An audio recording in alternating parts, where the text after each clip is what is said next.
अभिषेक नुहे यही खेलाड़ी हेबे दलरू out. Bharat South Africa पूर्व टीम इंडिया प्लेइंग 11 रे बड़ परिवर्तन। अभिषेक नुहे यही खेलाड़ी हेबे दलरू बाहर।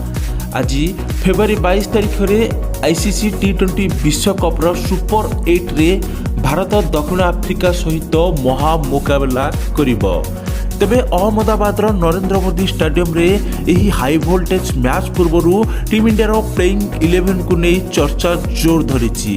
भारतीय दल सह टूर्नामेंट रे गोटे भी हार होई नहीं, किंतु दक्षिण आफ्रिका विपक्ष में आज भारतर सुपर 8 मैच रे भारतीय प्लेइंग 11 रे गोटे परिवर्तन होई पारे।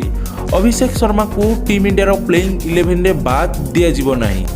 टी20 विश्वकप 2026 रे team India विस्फोरक opener batsman Abhishek Sharma को बैट एबे पर्यंत चालू नहीं। लगातार 3टी मैच रे क्रमागत भावे डक आउट होइचंती अभिषेक।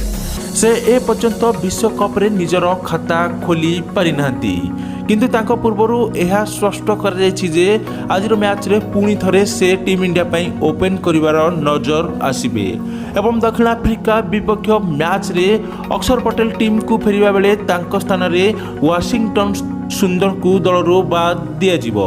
तेबे दक्षिण आफ्रिका विपक्ष आजिर सुपर 8 मैच रे भारतीय संभाव्य प्लेइंग 11 को जदि देखिबा तेबे ओपनर भावे अभिषेक शर्मा ईशान किशन बैटिंग करिवार नजर आसीबे एवं मध्यक्रम रे तिलक वर्मा, सूर्य कुमार यादव, हार्दिक पांड्या, रिंकू सिंह, शुभम दुबे, अक्षर पटेल, वरुण चक्रवर्ती एवं द्रुत बोलर जसप्रीत बुमराह सहित अर्शदीप सिंह भारतीय प्लेइंग 11 रे खेलिबार नजर आसीबे।